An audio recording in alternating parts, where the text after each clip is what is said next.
परमहंसास्वादिचरणकमलचिन्मकरन्दाय भक्तजनमानसनिवासाय श्रीरामचन्द्राय वागीशाय यस्य वदने लक्ष्मीर्यस्य च वक्षसि यस्यास्ते हृदये संवित्तं सिंहमहं भजे। विश्वसर्ग विसर्गादि नवलक्षणलक्षितम् श्रीकृष्णाख्यं परं धाम जगद्धाम नमामि तत्। श्रीमद्भागवत के द्वितीय स्कंध के 8वें अध्याय में श्री महाराज परीक्षित के द्वारा ब्रह्मा नारद संवाद के माध्यम से कैसे चिन्मय भगवान स्वयं ही अपने में ही समग्र विश्व ब्रह्मांड को प्रकट करते हैं और स्वयं ही तत्त समय पर अवतार लेकर के पालन रक्षण करते हैं और फिर स्वयं अपने में ही लीन कर लेते हैं। यह सुन करके महाराज परीक्षित बड़े गदगद हो गए और फिर पूर्व में उन्होंने अपने सुनने की प्रबल इच्छा जाहिर की। उन्होंने कहा कि मैं भगवान के और भी चरित्रों को सुनना चाहता हूँ, जिससे कि अपने मन को भगवान श्री कृष्ण के चरणों में प्रविष्ट कराकर मैं इस कलेवर का त्याग कर दूं। ये इस तरह से उन्होंने श्रवण की उत्सुकता प्रकट। फिर उनके मन में कुछ ऊहापोह संशय भी था। वह क्या था कि जीव तो चेतन रूप है, उसका पांच भौतिक जड़ देह से संबंध कैसे हुआ। ऐसे ही समष्टि भगवान सर्वात्मा भगवान नित्य शुद्ध बुद्ध चेतन स्वरूप है, उनका भी विश्व विराट विग्रह से संबंध कैसे हुआ। और फिर जब दोनों देही हैं, देह वाले हैं, तो उनमें फर्क क्या है, विशेषता क्या है। यह महाराज के मन में प्रश्न है और सरल मन से प्रश्न पूछते हैं। इतने प्रश्न पूछने के बाद 9वें तक हुआ था शायद में। अब उन्हीं प्रश्नों के संबंध में और आगे कहते हैं, सचात यत्र पुरुषो विश्व स्थिति उद्भवाप्ययः मुक्त्वात् मायां मायेशः शेते सर्वगुहाशयः। हे ब्रह्मन, आपने जैसा बताया उसी के अनुसार वे ही भगवान जो संसार की उत्पत्ति स्थिति के आश्रय हैं, वे भगवान माया का आश्रय लेकर के उत्पत्ति करते हैं, संरक्षण करते हैं, फिर अपनी ही माया शक्ति से विरत होकर के माया के स्वामी भगवान है ना, कहाँ पर विश्राम करने लगते हैं, शयन करने लगते हैं। जो सभी प्राणी मात्र की बुद्धि रूपी गुहा में सोने वाले हैं, वे सारे प्राणियों की सृष्टि को विलय करके पत्ते करके फिर कहाँ सो जाते हैं, कुत्र से थे। माने विश्व ब्रह्मांड के अपव्यय के पश्चात भगवान का निवास क्या होता है। टीका प्रश्नांतर महा, माने एक तो दोनों जीवात्मा भी और परमात्मा दोनों विग्रहवान है। तो विग्रह पांच भौतिक देह जड़ है, अचेतन है, उसका चेतन के साथ में संबंध कैसे? एक। और दोनों में फर्क क्या है, अंतर क्या है? दो। और वे भगवान अंत में समग्र विश्व ब्रह्मांड का विलय करके फिर कहाँ विश्राम करते हैं, शयन करते हैं? सचातीत यत्र शेते येन रूपेण अवतिष्ठते। यत्र माने अधिष्ठान क्या है और किस रूप में शयन करते हैं, स्थित रहते हैं। और फिर सृष्टि आएगी तो फिर सृष्टि करेंगे। विश्व से स्थित्यादयो यस्मात्, क्योंकि विश्व की स्थिति उत्पत्ति सब उन्हीं से होते हैं, ये आपने बताया। एवं आदि प्रश्नानाम, ये जो प्रश्न मैंने किए इनको तत्तो अर्ह सुराहर्तुम, 24वें श्लोक में, यहां से प्रश्नों की परंपरा चलेगी। 24वें श्लोक में कहेंगे कि तत्व रूप से आप इनका व्याख्यान कीजिए, समाधान कीजिए। इति सर्वांते क्रिया संबंध, सबके अंत में सारे प्रश्न जब हो जाएंगे तब क्रिया से संबंध होगा। ये कैसे, ये कैसे, ये कैसे। तो प्रथम प्रश्न तो शंका को लेकर के था, विकल्प, संशय और विकल्प को लेकर के। अब आगे शंका नहीं है, विकल्प नहीं है, किंतु जानने की अभीप्सा है, जिज्ञासा है, जिज्ञास्य प्रश्न, क्योंकि वे भी शास्त्र के ही अर्थ हैं। प्रश्नांतर में पुरुषावयवैर्लोका सपाला पूर्व कल्पिता लोकैरमुष्यावयवा सपालैरिति सुश्रुमो। महाराज कहते हैं कि भगवान, आपने पहले बताया कि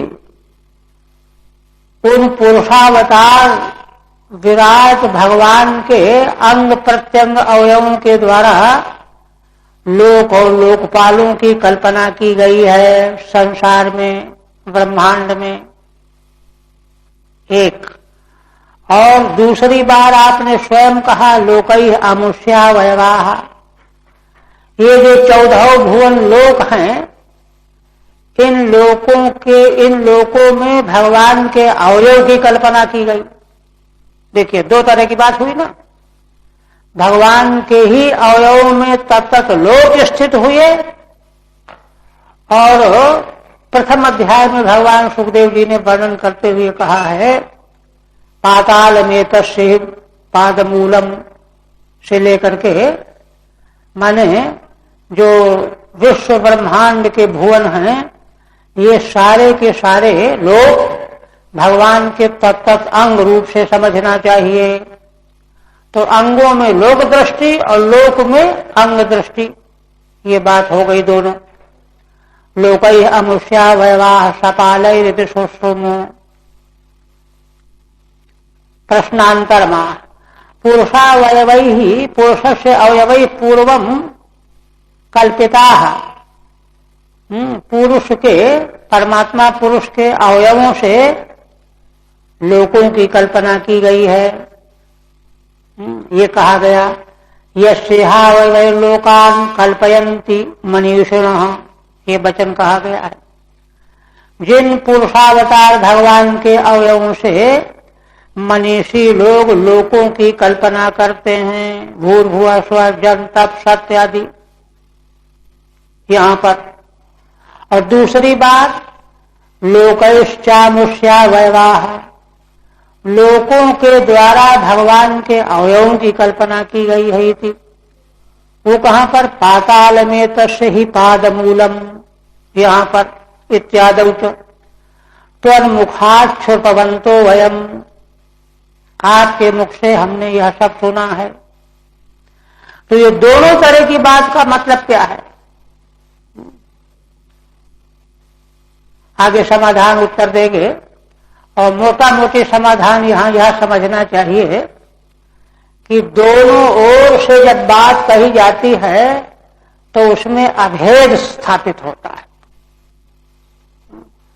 जैसे देखिए छांदोग्य के संभवतः चतुर्थ अध्याय पंचम अध्याय में कम ब्रह्म खम ब्रह्म श्रुति में विवेचन किया गया है, और यदेव कम तदेव खम, और यदेव खम तदेव कम।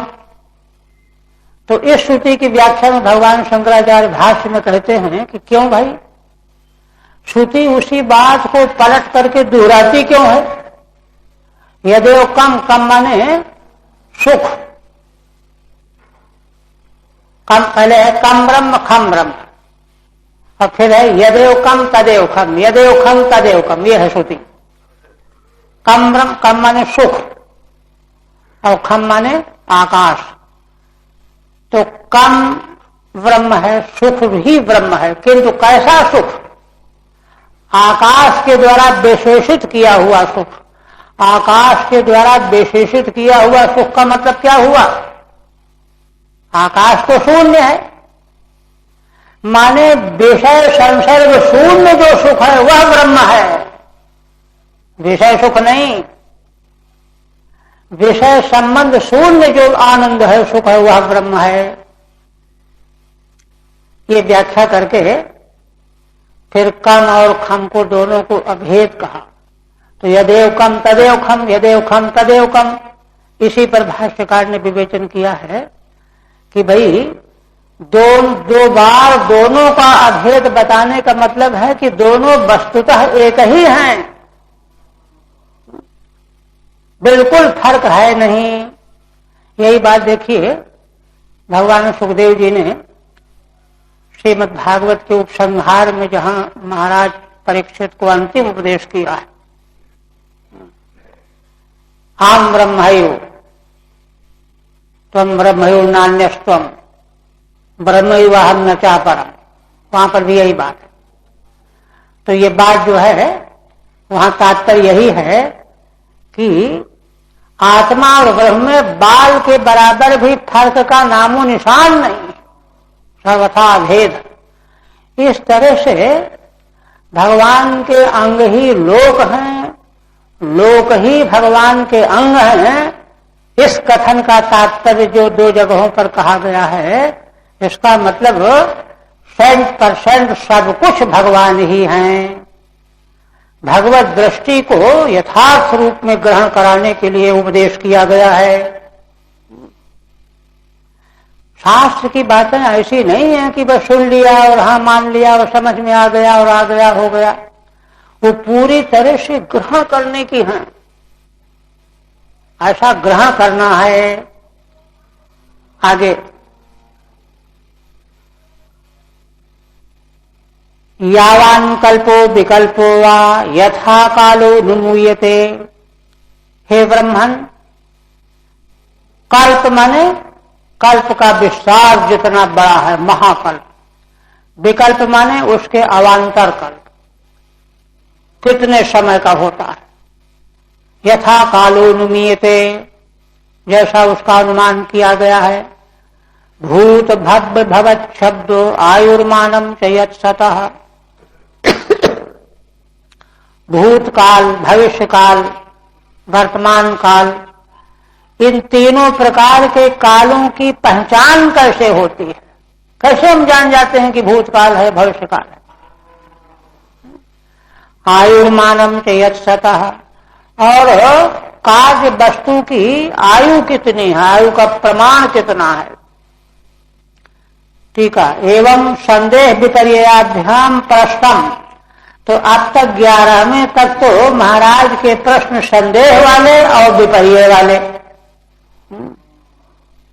वही चेतन जीव का पंचभूत के साथ में संबंध संदेह, अब विपर्य कि भगवान के अवयवों से लोक और लोकों में भगवान के अवयव की कल्पना, ये विपर्य है। ये प्रश्न किया गया। इदानीम अज्ञातान बहून अर्थान प्रक्षति। अब इसके आगे बहुत सारे अर्थों को पूछते हैं जो ज्ञात नहीं है। तच्छति यावाद इत्यादि ना, और ये शब्द देखिए जिन अर्थों को पूछा जा रहा है इन अर्थों को जानना चाहिए। जैसे देखिए नारद जी ने जब ब्रह्मा जी से प्रश्न किया था तो यह कहा था कि आप लोक तत्व के विचक्षण हैं, ऐसे बताइए जिससे मुझे आत्मज्ञान हो जाए। लोक कैसे प्रकट हुआ है, विश्व की रचना कैसे हुई है, इसका ज्ञान होने से ही आत्मा का ज्ञान हो जाए, ये कहा उन्होंने। और इसका मतलब यह है कि आत्मज्ञान प्राप्त करने के लिए सृष्टि के उद्भव की बात सांगोपांग समझनी पड़ेगी। इसी तरह से यहाँ पर जो दूसरे दूसरे प्रश्न महाराज प्रश्न करने जा रहे हैं, पूछ रहे हैं, तो ये इतिहास और पुराणों के अर्थ हैं। इनको जानेंगे तब हम सांगोपांग विश्व ब्रह्मांड को समझ पाएंगे, जान पाएंगे। ये नहीं कह रहे इनको क्या करना, इसको क्या करना, ये सुनो ये सुनो ये सुनो, ऐसा नहीं। आधे अधूरे ज्ञान से जो है समाधान नहीं होता, एक केवल आइडिया बन जाता है, काल्पनिक कल्पनावाद का आइडिया। यथार्थ वेद शास्त्र ठीक से समझ में आ जाए तो वह इसके बारे में तो भर्तृहरि वाक्यपदी ब्रह्मकांड में कहते हैं कि हमारे हाथ में रखा हुआ आंवला हो तो एक क्षण में हमको वह ज्ञान भ्रामक हो सकता है। क्या पता आंवला न हो, कुछ और हो, हमारे आंख में दोष हो, इसलिए हमको आंवला दिख रहा हो, वाक्यपदीकार कहते हैं। किंतु वेद शास्त्र के जो अर्थ प्रतिपादन किए गए हैं यद्यपि प्रत्यक्ष के उससे बहुत परे हैं, किंतु उनकी विश्वसनीयता हमारे हाथ में रखे हुए प्रत्यक्ष दर्शन से भी करोड़ गुना प्रामाणिक है। ऐसी आस्था वाला होना चाहिए। आस्था नहीं होगी तो क्या मिलेगा। तो इसलिए इन प्रश्नों को भी जानना चाहिए। तो वही कहते हैं यावान इत्यादि ना, कल्पो महान कल्प समय, विकल्प अवान्तर कल्प, भूतादि शब्द, शब्द तन्मात्रा से जो है आकाश उत्पन्न होता है, आकाश से वायु, वायु से अग्नि, अग्नि से जल, जल से पृथ्वी, तो भूतादि हो गया शब्द। यस्य वाचक इति वा, अथवा भूतादिकों का वाचक भी शब्द है। आकाश शब्द से तो कहा जाता है, आकाश है, वायु है, वस्तु का परिचय शब्द के द्वारा होता है। सतः स्थूल देहाभिमानिनो मनुष्य पितृ देव देवादेह आयुषा प्रमाणम, माने जो भी उत्पन्न होने वाले प्राणी हैं, स्थूल देहाभिमानी है ना, मनुष्य पशु पक्षी आदि, पितृगण देवगण सब जो अपने को तत्त योनि का प्राणी मानते हैं, उनकी आयु कितनी होती है, मनुष्य की आयु कितनी, देवताओं की आयु कितनी, पितरों की आयु कितनी। पुनः कहते हैं कालस्यानुगतिरियातु लक्ष्यते अन्य बृहत्यपि यावत्य कर्मगतयो यादृशीर द्विजसप्तम।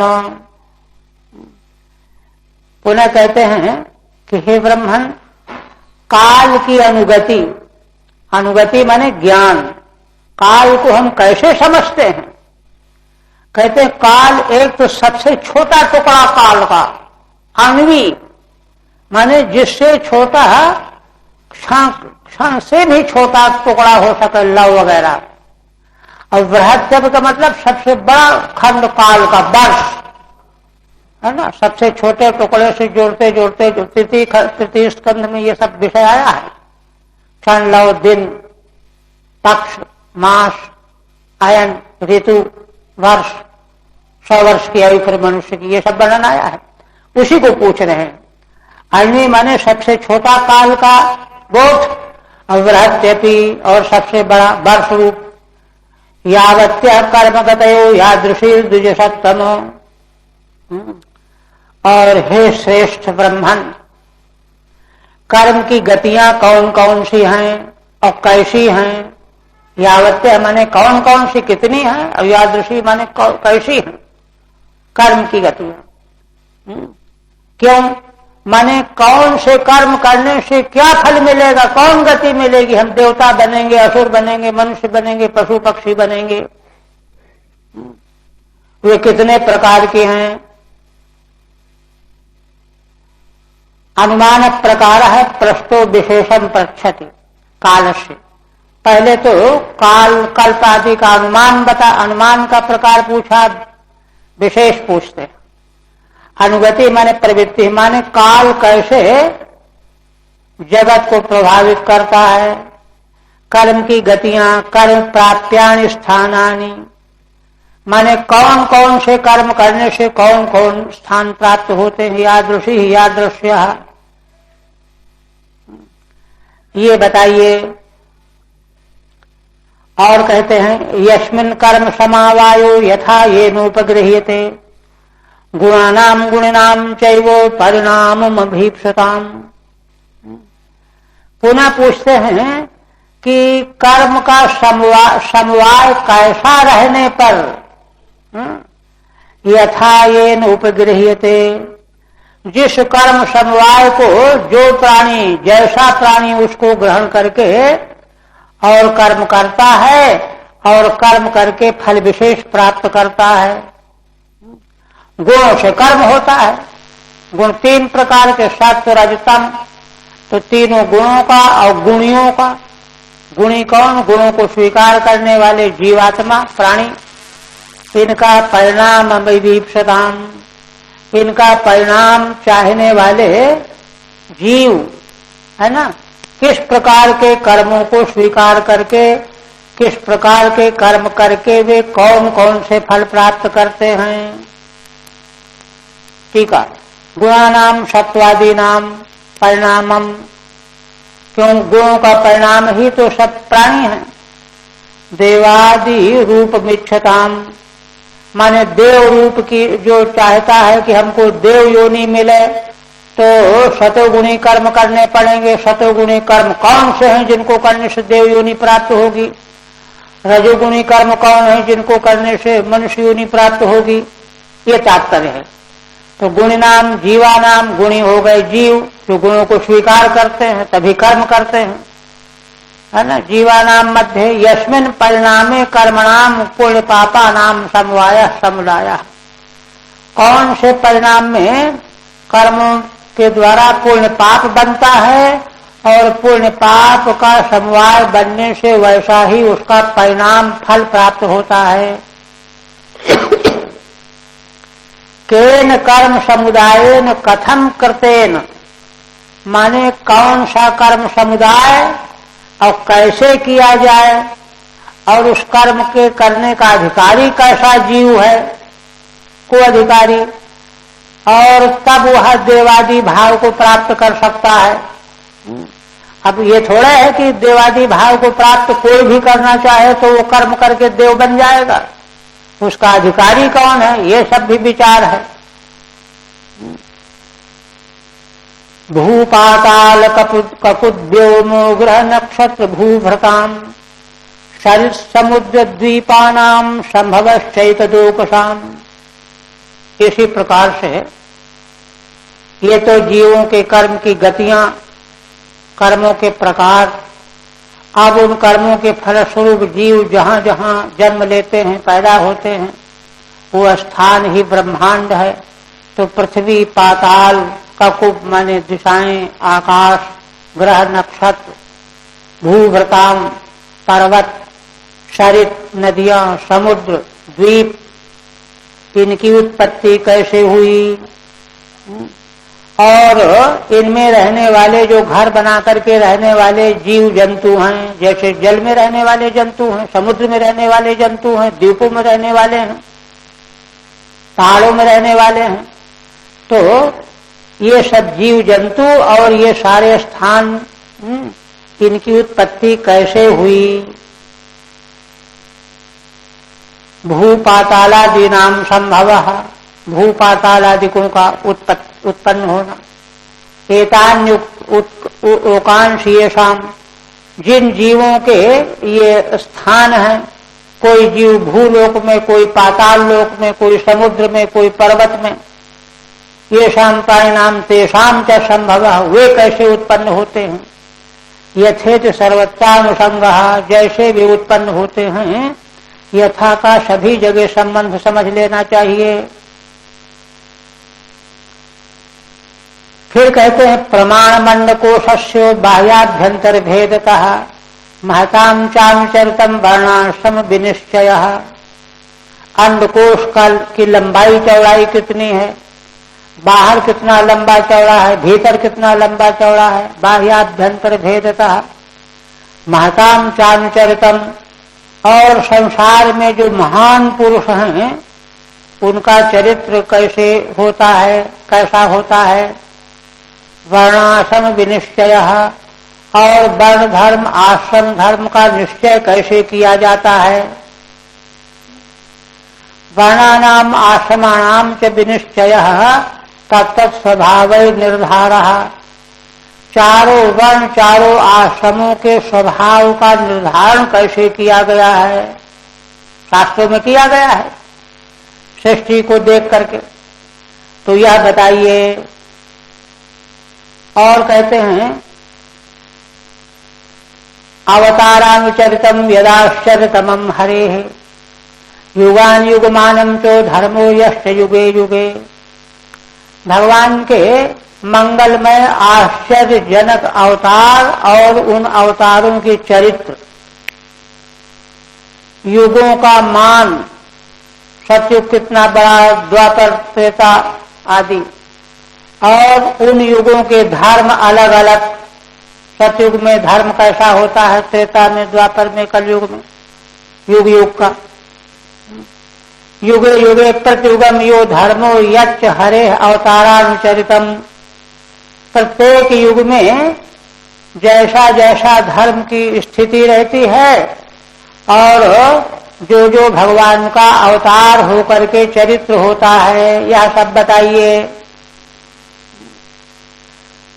और कहते हैं नृणाम साधारणो धर्म सविशेषश्च यादृशः। मनुष्यों के साधारण धर्म का आप वर्णन कीजिए और विशेष धर्म का भी वर्णन कीजिए। सविशेषस्य यादृशः श्रेणीनाम राजर्षीणाम च धर्मः कृच्छ्रेषु जीवताम।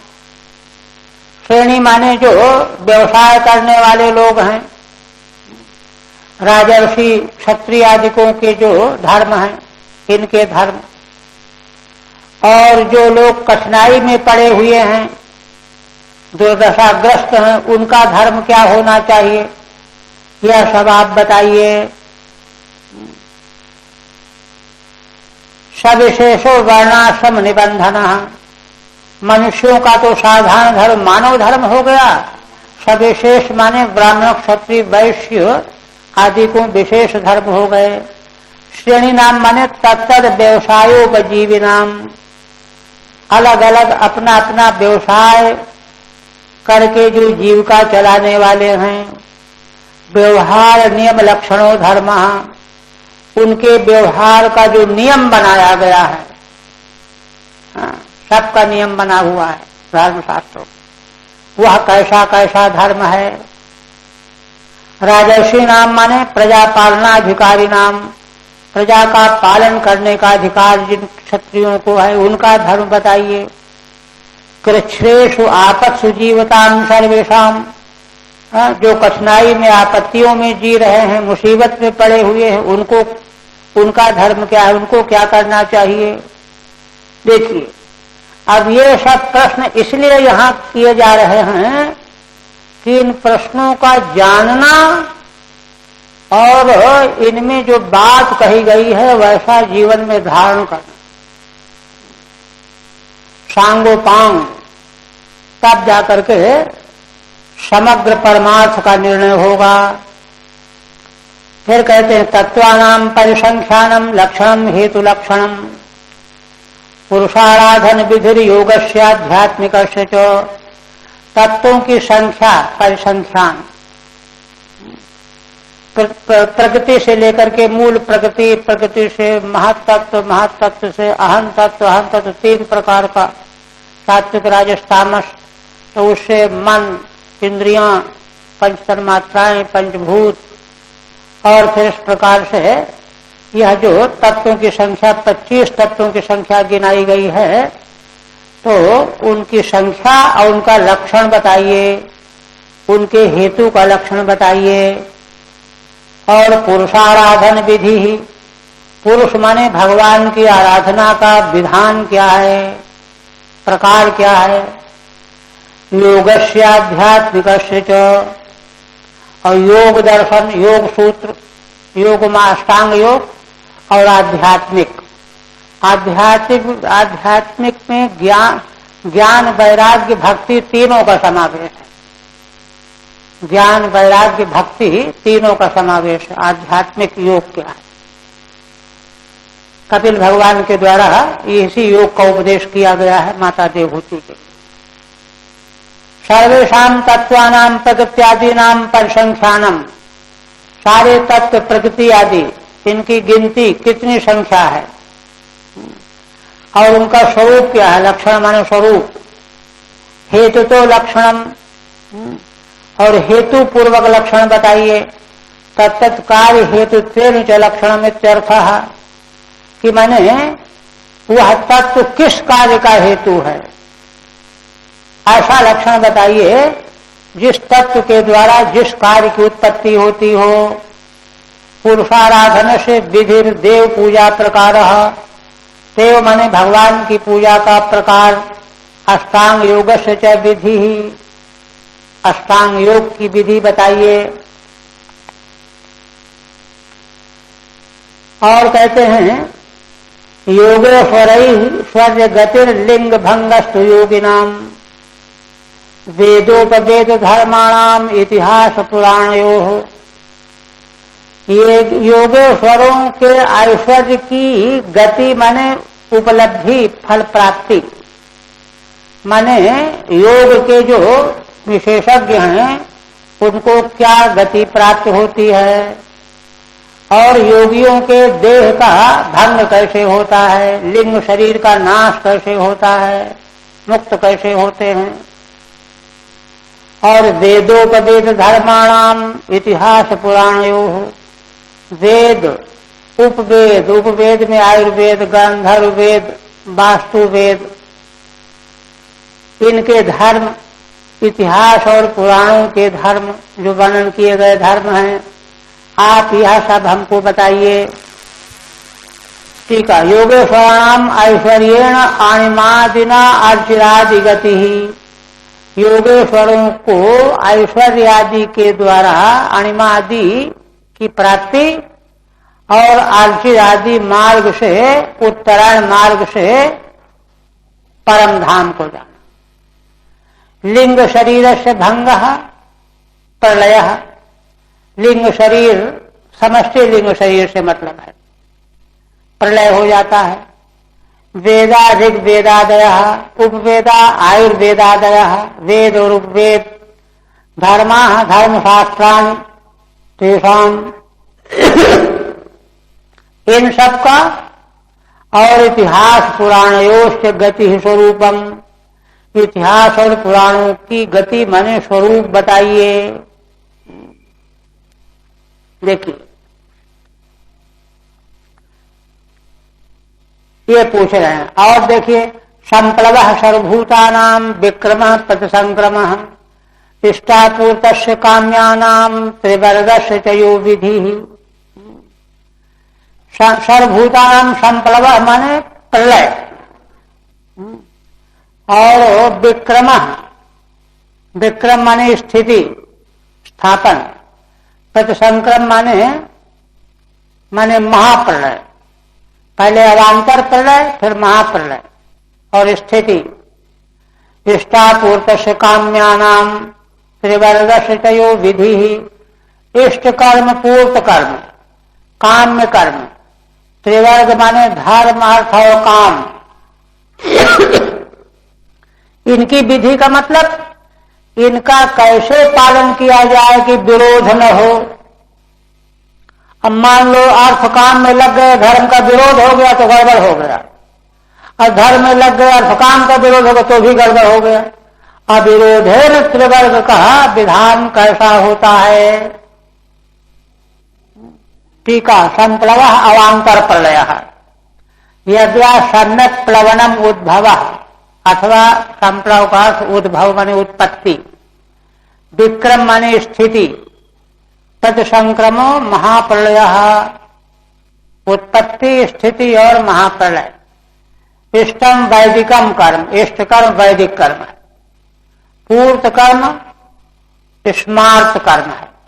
स्मृतियों में कहा गया है कि परोपकार के लिए कुआं बनवाओ, धर्मशाला बनवाओ, वाति कूप तदागादि देवता यतनानि च, स्मृति वचन है ना। वाति जलाशय, कूप, तडाग तालाब, देव मंदिर, और अन्न प्रदान आराम, अन्न दान करना, आराम देना, धर्मशाला आदि। पूर्त नित्य विधि थे, ये सब काम पूर्त कर्म कहे जाते हैं। तत्र च काम्यानाम अग्निहोत्रादि नाम विधि, और इन कर्मों में जो काम्य कर्म है, अग्निहोत्र करने से स्वर्ग मिलता है, उसकी विधि क्या है? त्रिवर्गस्य धर्मार्थ कामस्य, धर्म अर्थ और काम ये त्रिवर्ग हैं, इनकी विधि। इनकी विधि का मतलब अलग अलग तो विधि इनकी बताई गई, किंतु अविरोध प्रकार क्या है, कैसे इनका जो है साथ में पालन करते हुए विरोध न हो, धर्म की हानि न हो, अर्थ की हानि न हो।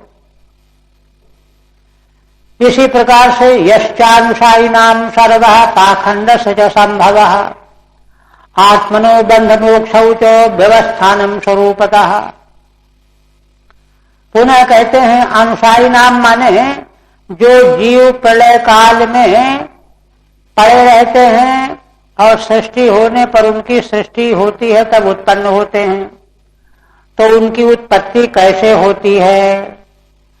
पाखंड से संभव, पाखंड धर्म का कैसे प्रचार हो जाता है, उत्पादन हो जाता है। आत्मनो बंध मोक्षौ च, और आत्मा का बंध और मोक्ष कैसे होता है? व्यवस्थानम स्वरूपतः, और आत्मा अपने स्वरूप में स्थिति कैसे प्राप्त करता है? ठीक है। अनुसायी नाम माने लीनोपाधि नाम जीवा नाम, जिन जीवों की उपाधि लिंग शरीर प्रलय काल में ब्रह्मा जी में लीन पड़े हुए हैं, वे जब सृष्टि होती है तो कैसे पैदा होते हैं? आत्मनो जीवस्य, जीवस्य बंध मोक्ष, जीव का बंधन मोक्ष। व्यवस्थानम माने बंध मोक्षातिरिक्त स्वरूपेण अवस्थानम, स्वरूप से अवस्थान कहते हैं, बंध भी नहीं मोक्ष भी नहीं, स्वरूप में स्थिति। ये सब कैसे है? और कहते हैं यथात्मतंत्रो भगवान विक्रीडत्यात्म माया विसृज्य वा यथा माया मुदास्ते साक्षिवद विभु। श्री भगवान तो आत्मतंत्र है माने स्वतंत्र है, आत्मा माने स्व, और अपनी ही माया शक्ति के द्वारा वो तो खेल करते हैं। तो खेल करने के बाद वे भगवान कैसे इस सब का विसर्जन करके माया को अलग करके विभु साक्षी की तरह से स्थित हो जाते हैं, यह भी बताइए। प्रलय में सब लीन करके स्थित हो जाते हैं। हो गया उदास्ते माने प्रलय, ज्यादा व्याख्या नहीं। प्रलय में भगवान सब कुछ को छोड़ करके माया शक्ति का है ना पृथक करके कैसे स्थित होते हैं। सर्वमें तच्च भगवन् पृच्छते मेन पूर्वशः ततो अर्ह सुदाहर्तुम प्रपन्नाय महामुने। अब उपसंहार करते हैं। महाराज, हे भगवान, यह सारा प्रश्न जो मैंने जिज्ञासा किया है, आन पूर्वी पूर्वक आप मुझको यह सुनाइए, बताइए। तत्वतो अर्ह सुराहर तुम, इनका मैं तात्विक रूप जानना चाहता हूं। तत्वतः प्रपन्नाय महामुने, हे महामुनिवर, मैं आपकी शरण में आया हुआ हूं। चार शब्दाद अप्रष्टमति, माने कोई और भी ऐसी बात हो जिसको मैं न पूछ पा रहा हूं, मेरे ध्यान में नहीं हो, और आप उसको बताने योग्य समझते हो तो उसको भी बताइए। और कहते हैं कि देखो भगवान, हम आपसे इन प्रश्नों को सुन करके, उत्तर जान करके, अत्र प्रमाणम ही भगवान परमेष्ठी यथात भूः, इन प्रश्नों का उत्तर आपके द्वारा दिया गया वैसा ही प्रामाणिक है जैसे परमेष्ठी ब्रह्मा की बात जो है आकाश से होती, ऐसे ही आप इन प्रश्नों का जो उत्तर देंगे वह ब्रह्मा की उक्ति के समान प्रामाणिक होगा। परिचय, इसलिए उत्तर देना भी उसी को चाहिए जो उस पर विश्वास करने वाला हो। और कोई ऐसा प्रश्न करने वाला जरा देखे पूछ करके ये क्या जवाब देते हैं, उसको कुछ देने नहीं, उत्तर ही नहीं देना चाहिए। ये शास्त्र की मर्यादा है। और कहते हैं कहते अर्थ भगवान परमेष्ठी यथात भू परे चेहानुतिष्ठन्ति पूर्वेशाम पूर्वजैः कृतम, क्योंकि आगे आने वाली जो जब प्रजा होगी वह वैसा ही अनुष्ठान करती है, करेगी जैसा उनके पूर्वज करते आए हैं। और उन्होंने कैसा किया, जैसा उनके पूर्वज ये है। तो और लोग तो जो कहने वाले उनसे पूछो तो बताते देंगे, तो यही बताएंगे कि अमुक ने ऐसे बताया है इसलिए हम बता रहे हैं। किंतु ब्रह्मादि जो बताएंगे वे तो सर्वतंत्र स्वतंत्र प्रामाणिक बात बताने वाले हैं, वैसे ही आप हैं। प्रमाण माने सम्यक ज्ञाता, यतस्तत्र ब्रह्म नारद व्यास क्रमेण संप्रदाय अस्थिति सामान्य न्याय ना है ना। उन्हीं ब्रह्मा जी के द्वारा, ब्रह्मा जी से नारद जी, नारद जी से व्यास जी, व्यास जी से सुखदेव जी, इसलिए सुखदेव जी को प्रमाण कह रहे हैं महाराज परीक्षित। संप्रदाय है यह, और यह सामान्य न्याय है। देखिए, इसलिए इधर उधर की बात सुननी ही नहीं चाहिए। ये बड़ा गड़बड़ होता है, लोग जो हैं जहां देखो वहां सुनते रहते हैं अटपट ऊट पटांग। तो ये है बात, सामान्य न्याय ना परे चेती, है ना। कहते हैं ये परे, आगे के लोग भी आप जैसा बताएंगे वैसे ही तो आगे आचरण करेंगे, उनके पुत्र वैसा आचरण करेंगे। अथवा एक व्याख्या और करते हैं, यद्वा त्वदन्य प्रायशो गतानुगतिकायो न तत्ववेदा इत्याह। दूसरी व्याख्या करते हैं कि भगवान आप जो उत्तर देंगे मैं तो उसी को स्वीकार करूंगा। यद्यपि संसार में ऐसे लोग हैं कि दूसरों के पीछे भागने वाले, भेड़ चाल संसार की, है ना, भेड़ चाल। सब आदमी इधर भाग रहे हैं तो उधर वो भी भागने लगे। उनसे पूछो कि क्यों, अरे वो जा रहे हैं इसलिए हम जा रहे हैं। भेड़ चाल, ये मूर्खता है। कहते हैं कि प्रामाणिक बात जो है इस रूप में जान करके करनी चाहिए, स्वीकार करनी चाहिए। करे चेती। देखिए, अब शास्त्र में यह उल्लेख इसलिए है कि इस तरह से शास्त्रीय प्रमाण के आधार पर ही बात माननी चाहिए, उसी पर दृढ़ रहना चाहिए। तो कहते हैं कि ननु तत्तव अनुसन द्विजकोपाभ्याम व्याकुलस्य कुतः श्रवणम। अगर भगवान सुखदेव जी कहे कि भाई राजन तुम तो अनशन किए बैठे हो, ब्राह्मण का साथ भी तुमको लगा है, तुम भयभीत भी हो, तो सुनोगे कैसे? मन लगेगा तुम्हारा सुनने में? तो महाराज अपने से कहते हैं, ये संभावना करते। देखिए असल में बात यहाँ क्या है कि भगवान सुखदेव जी जैसा उदार चेता निर्मल महापुरुष ऐसे भगवत भक्त के प्रश्नों को सुन करके उत्तर देने जा रहा है, तो साथ में यह बेचारा खा पी नहीं रहा है, इसको सांप लगा हुआ है, भयभीत होगा। आत्मन प्रतिकूला ने परेशान न समाचार, ये उनके मन में, क्योंकि उच्च कोटि के महापुरुष ऐसे होते ही हैं। ये तो बात दूसरी है, केवल अपना, ये तो सब कलयुगी लोग हैं। तो इसलिए वो कहते हैं कि भगवान आप मेरी चिंता न करें। चिंता करके ये भी कर सकते हैं कि संक्षेप में बता दिया, विस्तार से बताएंगे देर लगेगी, संक्षेप में बता दिया।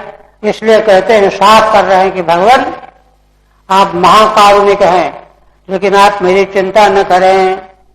मुझे अनशन के कारण या साथ के कारण मेरे प्राण निकलेंगे नहीं। ये देखिए, न मे सवः परायन्ति ब्रह्मन् अनशनादमि। हे ब्रह्मन, अनशन भोजन न करने से भी मेरे प्राण निकलेंगे नहीं। क्यों नहीं निकलेंगे? देखिए विश्वास, देखिए आज भी अगर इस प्रकार का विश्वास कोई लेकर के चले तो आज भी वही बात। भगवान तो नित्य तत्व है, कोई भूतकाल भविष्यकाल की बात थोड़ी है। पिबतो अच्युत पीयूषो मन्यत्र कुपिता द्विजात। क्योंकि मैं अच्युत भगवान के लीला चरित्र के अमृत का पान कर रहा हूं, आपके मुख से निकला हुआ। इसलिए केवल कुपित हुए ब्राह्मण के साथ से जब तक्षक काटेगा तभी मेरा प्राण निकलेगा। ऐसी लालसा सुनने की हो, ऐसा प्रेम हो, और वक्ता के हृदय में कितनी बड़ी करुणा हो, तब वहां गूढ़ तत्व न साधु दुरावही, और विश्वास हो, आस्था हो परंपराओं के प्रति, वैदिक संप्रदाय के प्रति, तब बात जो है विश्वस्त हो जाती है, और विश्वस्त होकर के वह जीवन में बदलाव लाती है। सूत जी कहते हैं, अच्छा टीका रहेगा इसका,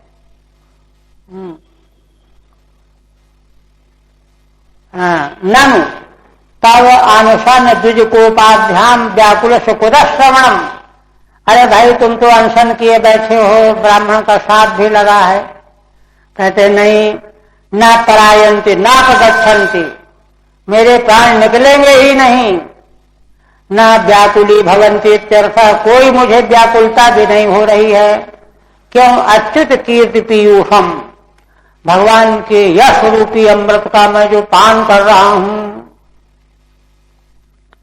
सूत जी महाराज कहते हैं, महाराज के द्वारा प्रश्नावली, और श्रीमद् भागवत को सांगोपांग समझने के लिए सारे प्रश्नों का समाधान करना ही चाहिए। विशेषज्ञ जैसे अंतिम डिग्री लेने वाला जो है, नीचे के सारे प्रश्नों को जानता रहता है, तब अंतिम डिग्री मिली हुई, पहुंचा हुआ वहां पर। तो वेदांत का मतलब है जानने का अंत। सूत जी कहते हैं, सा उपा मंत्र तो राज्ञा कथाया मित सत्पते है ब्रह्मरातो भ्रम प्रीतो विष्णुरातेन संसदी।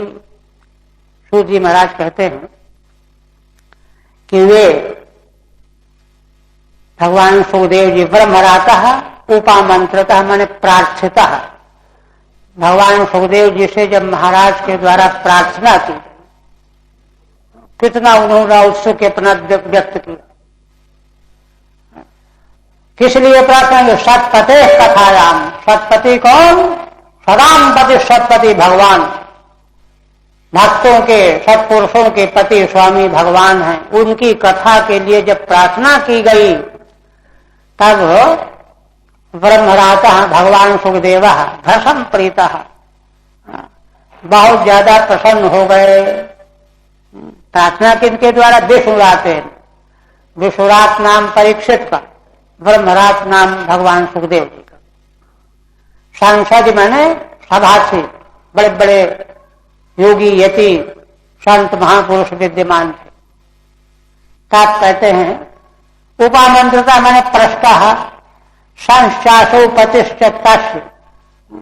सतपति की दूसरी व्याख्या श्रीधर स्वामी करते हैं, कहते हैं हमने शताम पति सतपति भी है, और जो भगवान परमार्थ सत और सर्वरक्षक, परमार्थ सत भी वही है और वही जीव मात्र की रक्षा करने वाले हैं। तो और कहते हैं कि प्राभागवतम नाम पुराणम ब्रह्म संहितम। आज इनके प्रश्नों का उत्तर देने के लिए उन्होंने क्या आरंभ किया?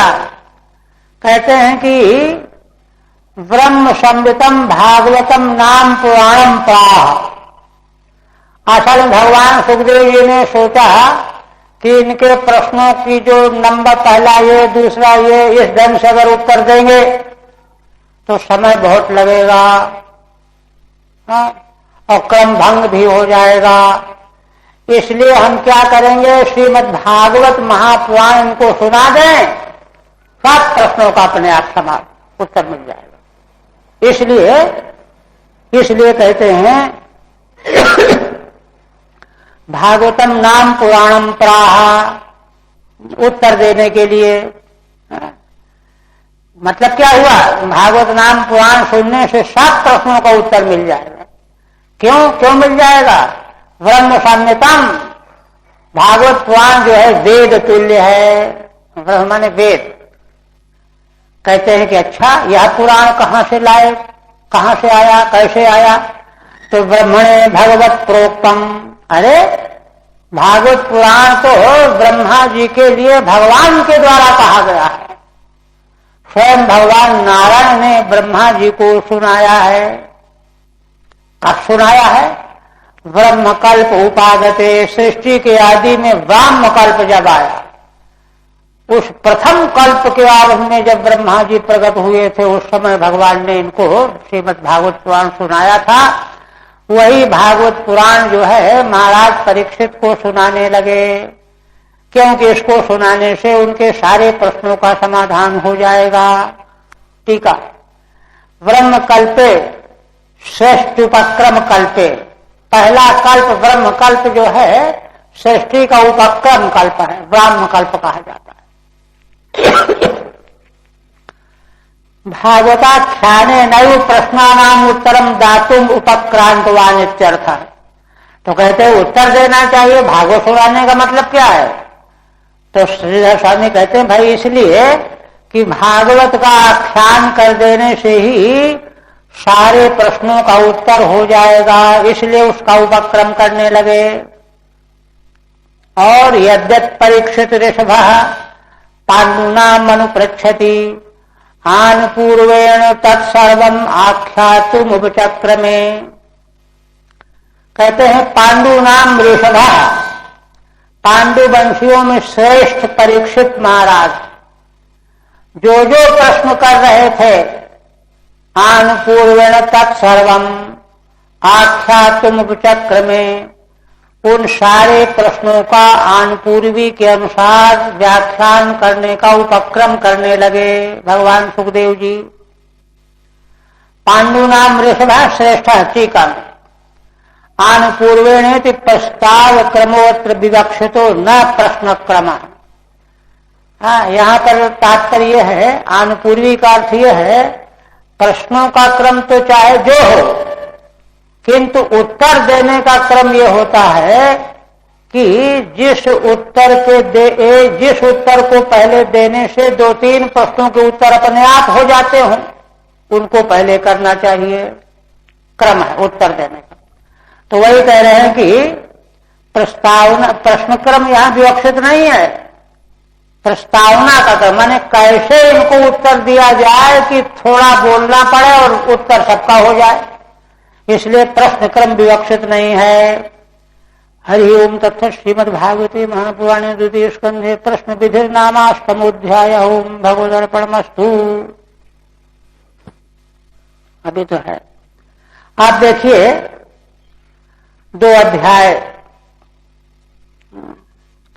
और मैंने सृष्टि विषय प्रश्न के बाद ये जो प्रश्नावली प्रस्तुत की गई है, इनका उत्तर और संशय भी किया गया है, विपर्य भी और जिज्ञासित प्रश्न भी हैं, उनका आरंभ करते।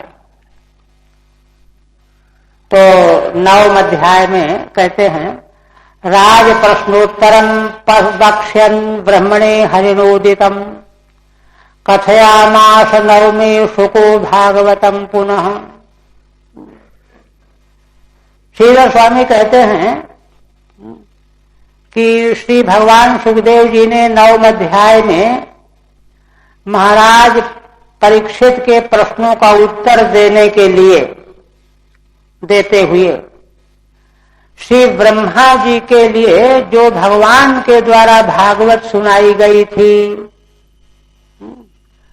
उसका यहां उल्लेख करें।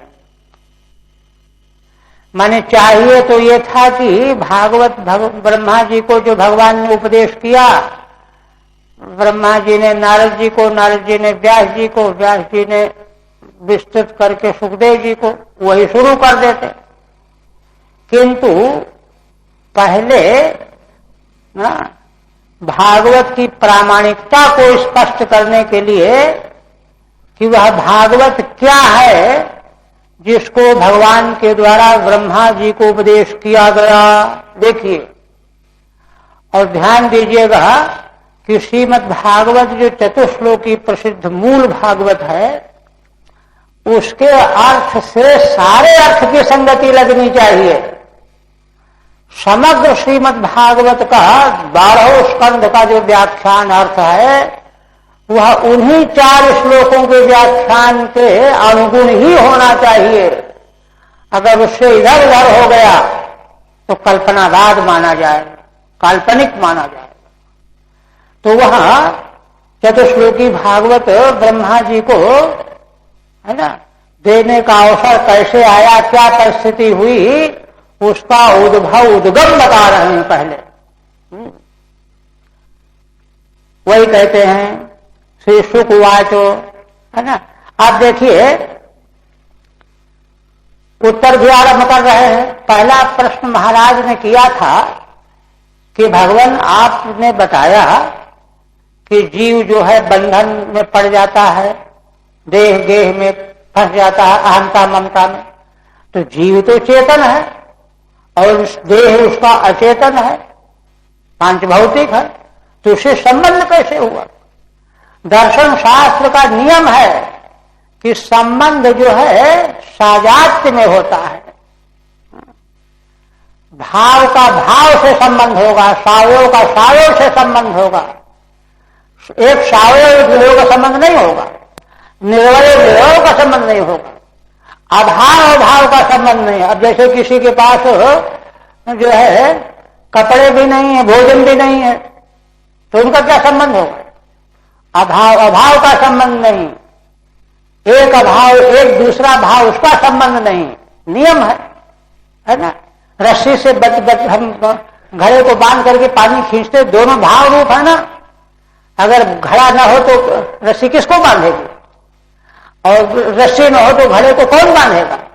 तो भाव भाव पदार्थों में संबंध बनता है, सामान्य दार्शनिक नियम है। तो जीव तो चेतन है, निर्विकार है, उसका पंचभूतों से संबंध कैसे हुआ, ये संशय था उनका।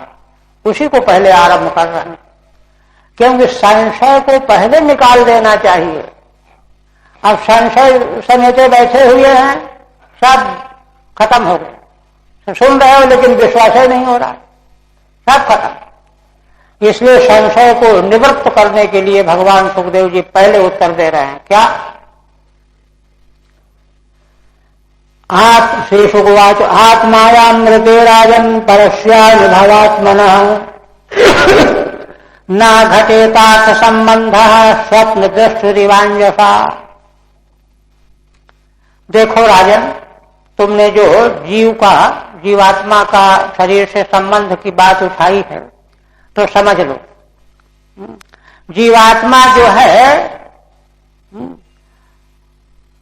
परब्रह्म स्वरूप ही है, परस्य अनुभवात्मनः, किंतु उसको यह अनुभव हो रहा है कि मैं देव हूं, मैं ब्राह्मण हूं, मैं ये हूं, मैं वो हूं। है तो वह जीव परब्रह्म ही, किंतु जीव हो करके वह अपने को भिन्न भिन्न प्रकार के अनुभव के रूप में समझ रहा है। तो अनुभवात्मना परस्यैव अनुभवात्मना, अनुभव करने वाला जीवात्मा परम ब्रह्म ही है। तो उसका कैसे संबंध हो गया? आत्मायामृते, है ना, अर्थ संबंध न घटे। तो भगवान की माया यह सब रचती है। आत्मा माने भगवान, भगवान की माया के बिना यह संबंध संगत नहीं हो सकता। अर्थ माने पंचभूत, इंद्रियां, सब कुछ ले लो संसार, इससे संबंध भगवान की माया के बिना संभव नहीं है, घट ही नहीं सकता। तो कहते हैं कि अच्छा दृष्टांत कोई है, दृष्टांत लो। स्वप्न दृष्ट सूर्यवान जैसा, जैसे स्वप्न दृष्टा देखिए, देवदत्त सो गया और स्वप्न देखने लगा। तो देखिए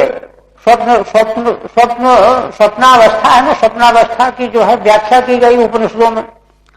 तो स्वप्न देखने वाला जो दृष्टा है वह कोई वहां और रहता है, क्योंकि वह तो अपने को देख रहा है कि मैं मथुरा गया, आगरा गया। सोया हुआ तो पड़ा ही हुआ है, थोड़े कहीं गया। स्वप्न देखने वाला तो अपने को आगरा, मथुरा, दिल्ली देख रहा, वो तो पड़ा ही हुआ है वस्तुतः देवदत्त। और जगेगा तो वही तो स्वप्न का वर्णन करेगा। तो उस पड़े रहने वाले देवदत्त आदि का स्वप्न दृश्य पदार्थों से संबंध कैसे हुआ, है ना? स्वप्न दृश्य श्रीराम जैसा वह संबंध जो है ना, भगवान की माया के बिना नहीं हो सकता। टीका देखिए, तत्र तावत् यत् तावदुक्तम यद धातु मतः तनेन जीवस्य कथम देह संबंधः।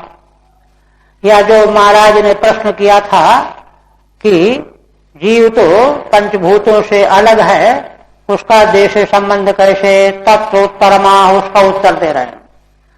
आत्मनो हरेर माया मंतरेण,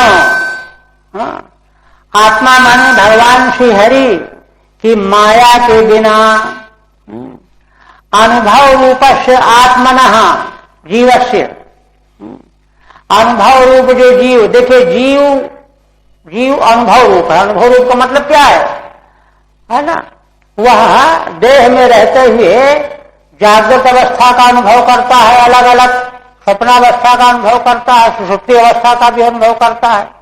और देखिए अनुभव करने वाला जो अवस्था वाला है वह उससे अलग है, माने अवस्था के बीच में रहने वाला जो अनुभव भोग रहा है वह अलग है। क्यों? देखिए इसको इस तरह समझिए, वेदांत की बात है ये। जागृत अवस्था में जिस समय तक हम रहते हैं, हम क्या जाने स्वप्न क्या है, और जब हम ही स्वप्न देखने लगते जागृत भूल गया बिल्कुल। इसका मतलब जागृत अवस्था का अनुभव करने वाला दूसरा, स्वप्नावस्था का अनुभव करने वाला दूसरा, और फिर जब गाढ़ निद्रा में पहुंचा वो तीसरा। तीनों इन्हीं को वेदांत में विश्व तेजस प्राज्ञ नाम से कहा गया, उपाधिक नाम।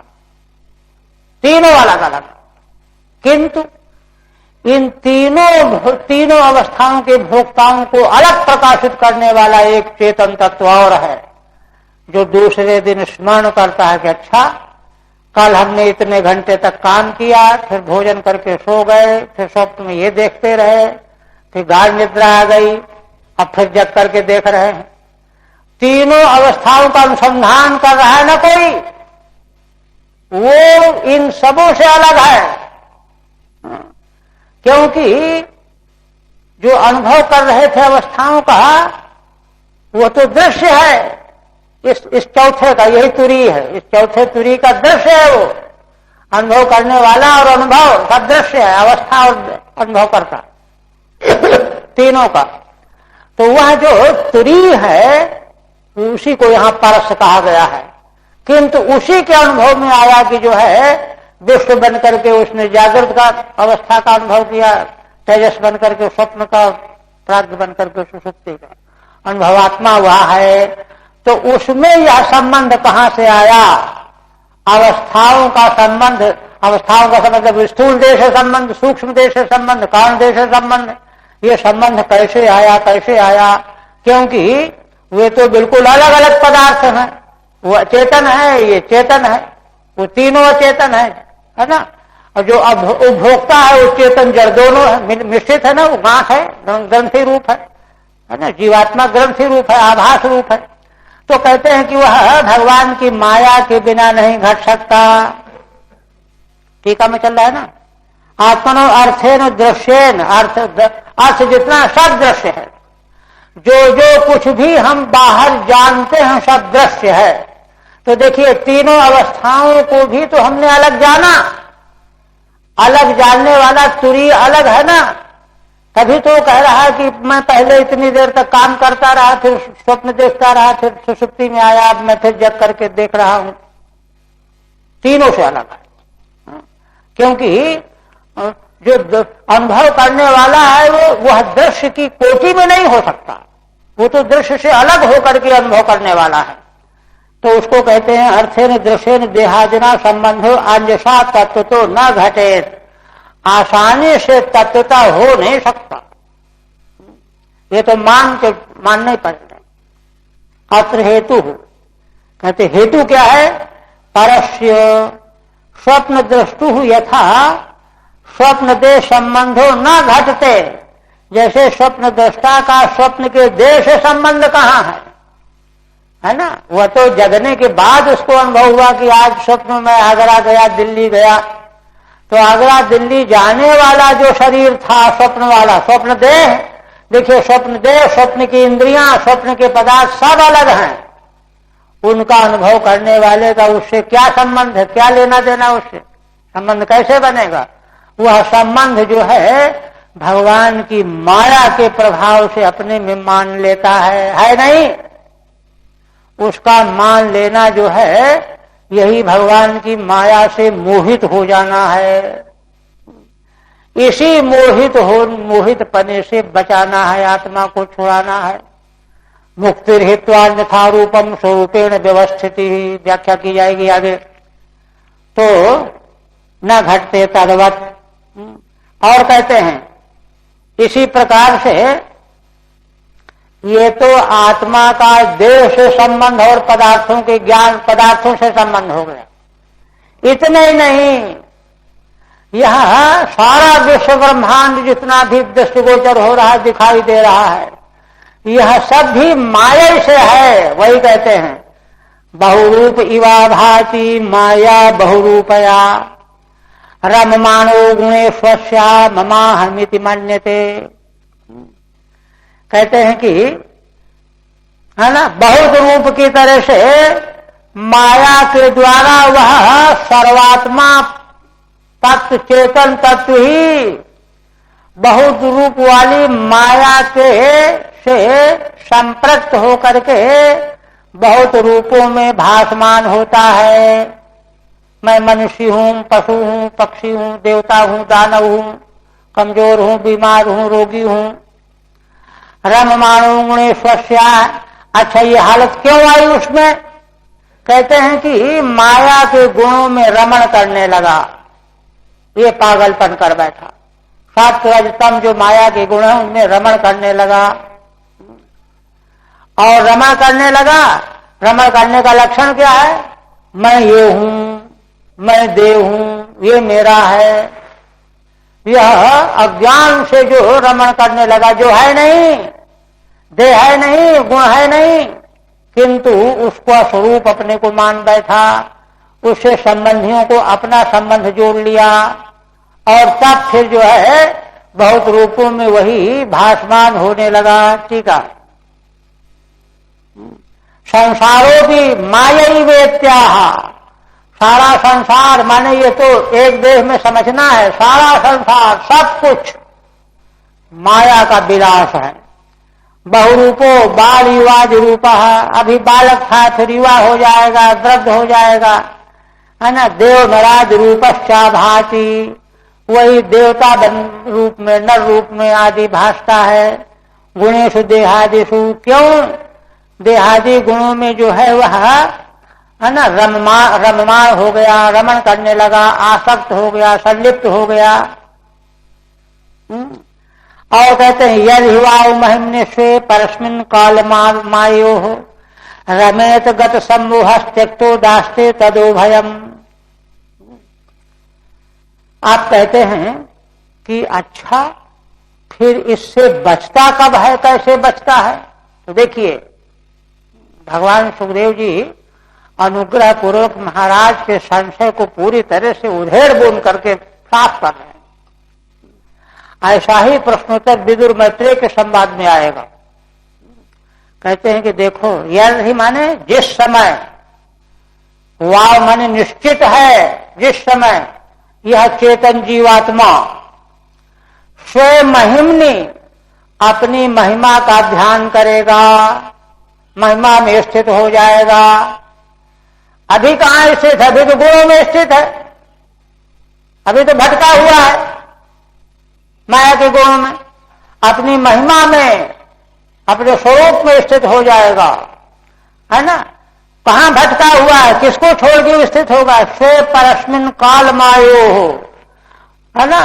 उस जीवात्मा का अपना स्वरूप, अपनी महिमा क्या है? काल और माया दोनों से परे है। वहां कोई काल की गति नहीं, माया की कोई गति नहीं। काल और माया दो क्यों कर दिया?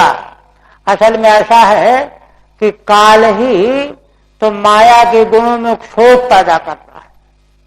जब माया के गुण क्षुब्ध हो जाते हैं, साम्यावस्था भंग हो जाते, तब सृष्टि का क्रम चल पड़ता है।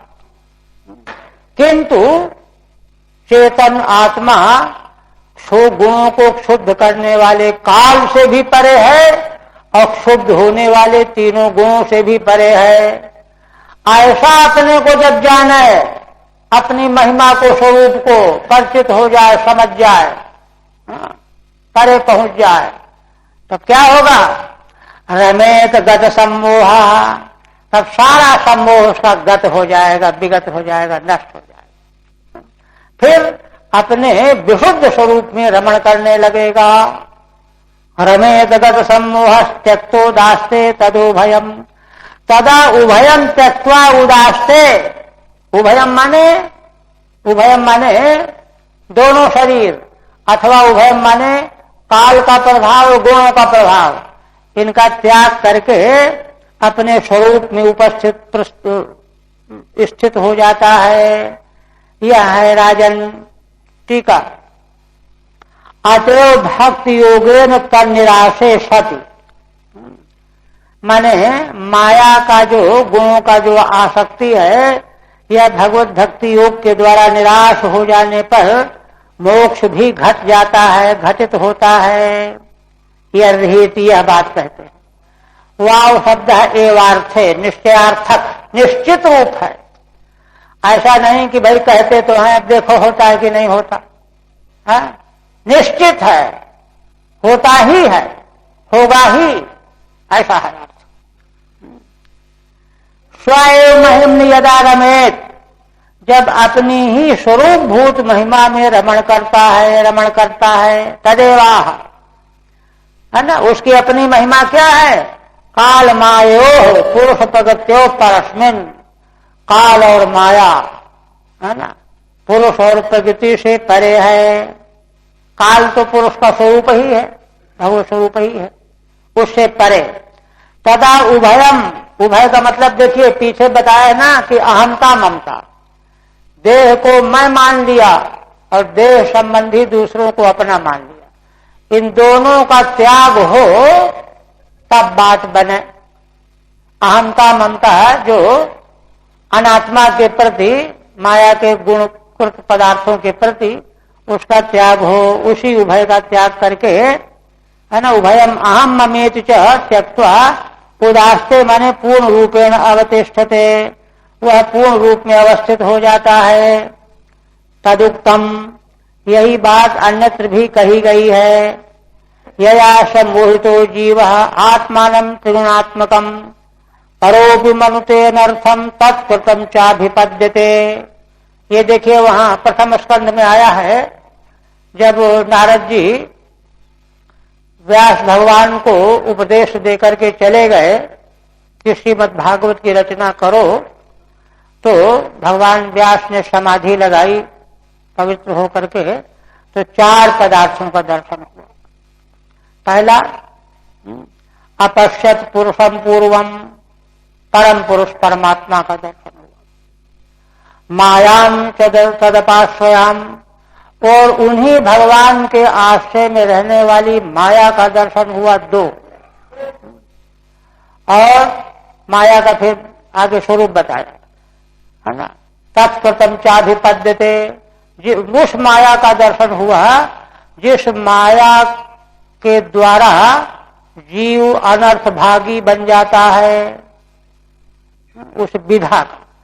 माने तीसरा पदार्थ है, पहला तो परम पुरुष परमात्मा का दर्शन, दूसरा भगवान के आश्रय में रहने वाली माया का दर्शन, तीसरा माया कैसे जीव को मोहित कर देती है इसका भी दर्शन।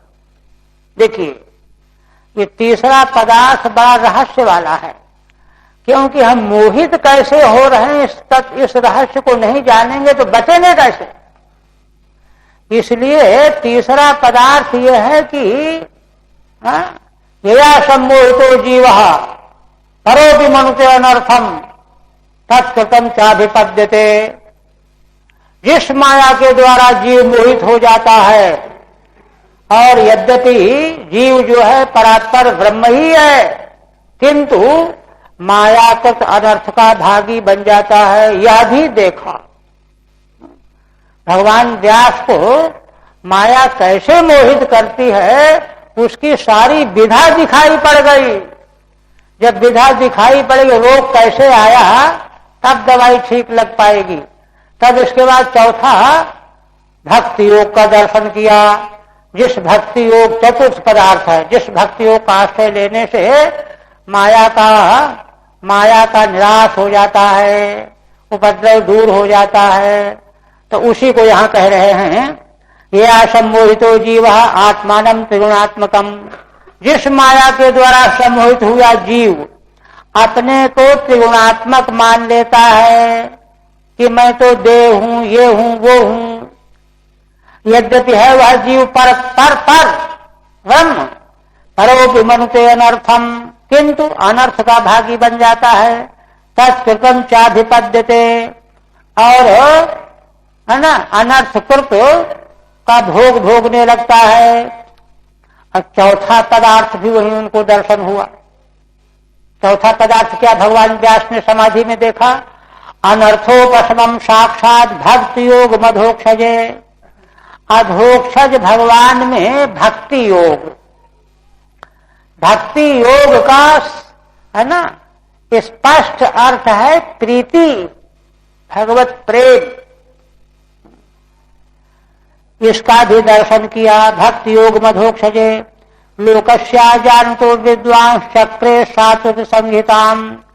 तो यह जो है भक्ति योग का दर्शन, चतुर्थ पदार्थ का दर्शन करके फिर इन्हीं चारों पदार्थों का उल्लंघन करके 18,000 की श्रीमद् भागवत शास्त्र की रचना कर दिया। क्यों? क्योंकि इन चारों चीजों को संसार जानता ही नहीं है। वहीं कहा गया है लोकस्य अजानता, अजानता में क्षत्रिय प्रत्यांग षष्ठंत है। कथम भूतस्य लोकस्य अजानता, है ना, मूढ़स्य अज्ञानिना, अज्ञानी मूढ़ लोक कहां जानता है इन चारों को? परमेश्वर को केवल अंदाज से मान लेता है, जानता नहीं है, विश्वास तो करता ही नहीं है। लोकस्य अजानतो विद्वान चक्रे सात्विक संहिताम, किंतु भगवान व्यास तो देख चुके आंख से, इसलिए इनकी विवेचना करने के लिए उन्होंने भागवत संहिता की रचना की।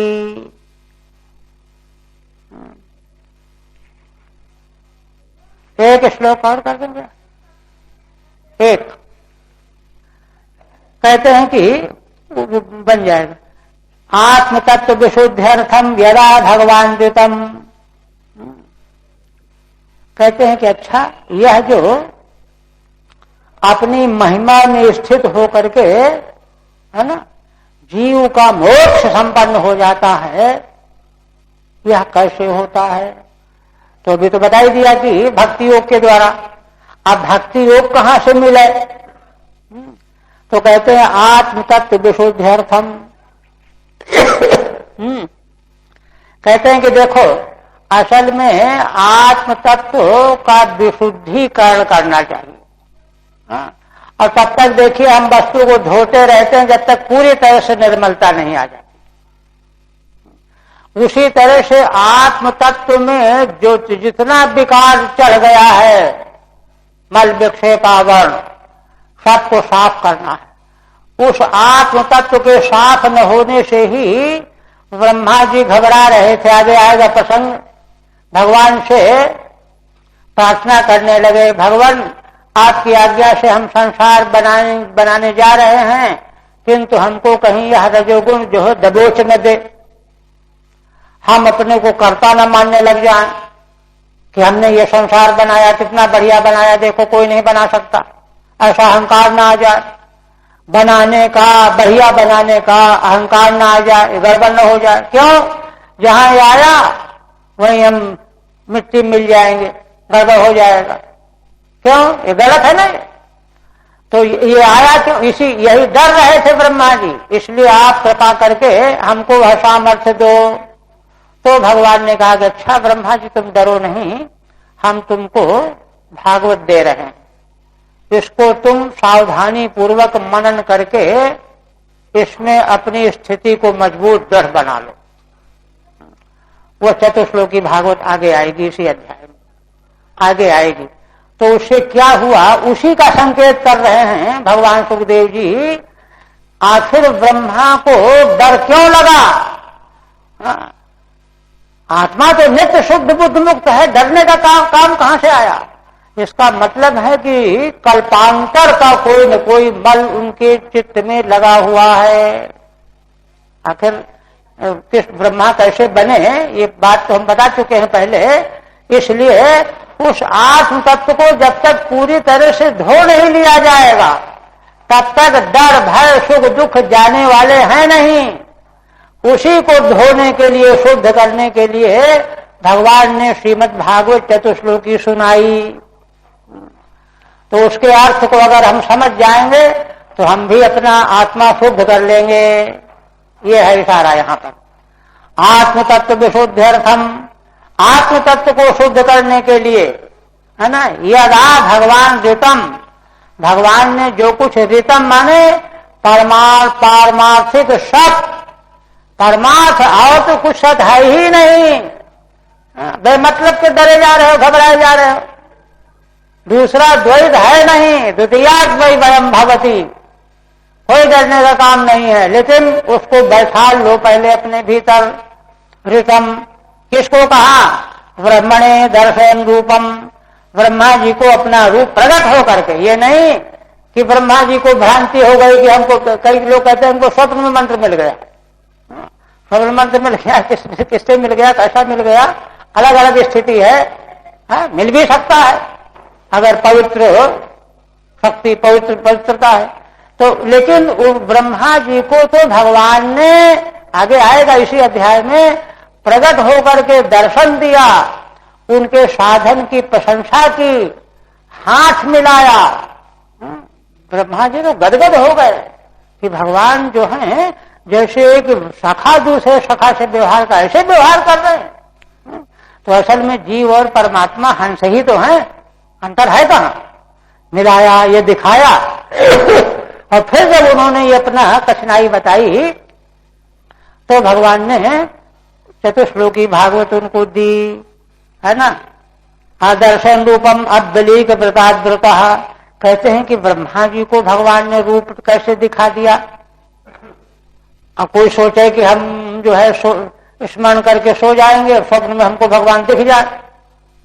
लोग करते ना, कल्पना करते हैं कि भगवान जो है 2 बजे रात में हमको दिखने चाहिए और नहीं दिखे, तो कहा कि अरे भगवान पक्षपात करते हैं, ब्रह्मा को तो दिख गए।